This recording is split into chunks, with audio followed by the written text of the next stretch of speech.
गहरी रात थी। घने जंगल के किनारे एक पुराना सुनसान घर खड़ा था। हवा धीरे धीरे चल रही थी और दरवाजा हल्का हल्का हिल रहा था।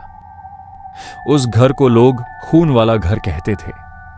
आरव और मीरा कार से उस घर के सामने आकर रुके। दोनों ने कैमरा और टॉर्च उठाई और घर की ओर बढ़े।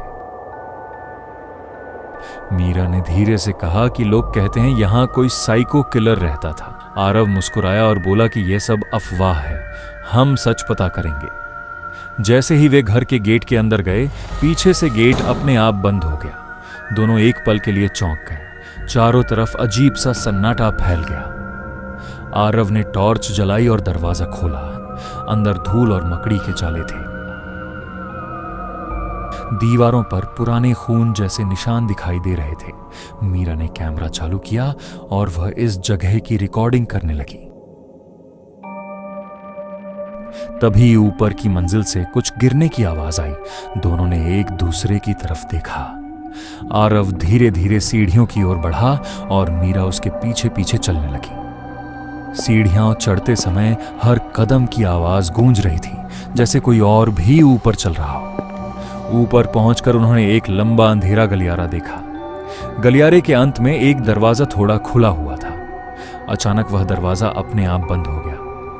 मीरा डर कर रुक गई। आरव ने कहा कि डर मत, शायद हवा होगी। दोनों धीरे धीरे उस दरवाजे तक पहुंचे। दरवाजे के नीचे से लाल रंग बहता दिखाई दे रहा था। आरव ने धीरे से दरवाजा खोला। अंदर दीवार पर खून से लिखा था, भाग जाओ। मीरा का चेहरा डर से सफेद पड़ गया। कमरे में अजीब सी बदबू फैल रही थी। अचानक पीछे गलियारे में कदमों की आवाज आई, जैसे कोई भारी चीज लेकर चल रहा हो। दोनों तुरंत पीछे मुड़े, लेकिन गलियारे में कोई नहीं था। मीरा ने फुसफुसाकर कहा कि हमें यहां से निकल जाना चाहिए। तभी गलियारे की लाइट अचानक जल गई और दीवार पर एक लंबी परछाई दिखाई दी। वह परछाई धीरे धीरे हिल रही थी, जैसे कोई आदमी कुल्हाड़ी पकड़े खड़ा हो। आरव ने टॉर्च उस दिशा में डाली, लेकिन वहां कोई नहीं था। अचानक नीचे से दरवाजा जोर से बंद होने की आवाज आई। दोनों घबरा कर नीचे भागे।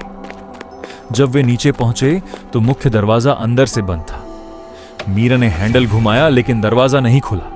तभी उनके पीछे से भारी सांस लेने की आवाज आई। दोनों धीरे धीरे पीछे मुड़े। सीढ़ियों के ऊपर एक आदमी खड़ा था। उसके हाथ में खून से सनी कुल्हाड़ी थी।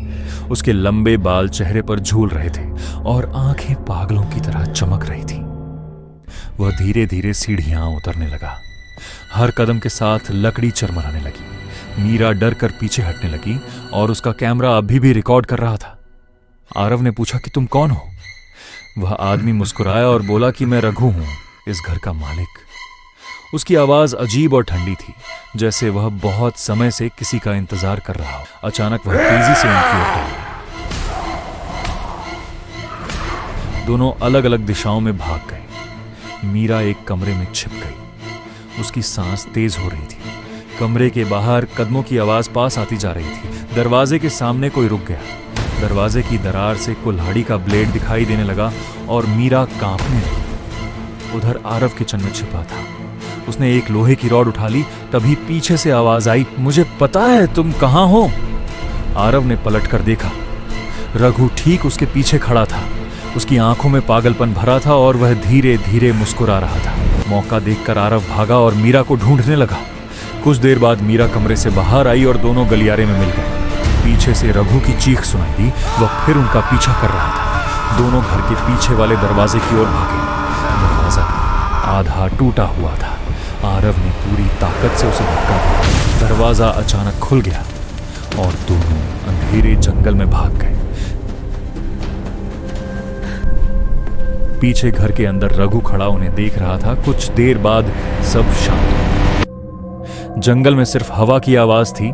मीरा ने राहत की सांस ली। उसे लगा कि वे बच गए, लेकिन तभी पीछे से वही आवाज फिर सुनाई दी, खेल अभी खत्म नहीं हुआ। दोनों धीरे धीरे पीछे मुड़े। रघु ठीक उनके पीछे खड़ा था। उसके हाथ में कुल्हाड़ी चमक रही थी और वह फिर मुस्कुरा रहा था। कैमरा जमीन पर गिर गया। स्क्रीन अंधेरी हो गई और आखिरी पल में सिर्फ एक आवाज सुनाई दी, अगला शिकार कौन होगा?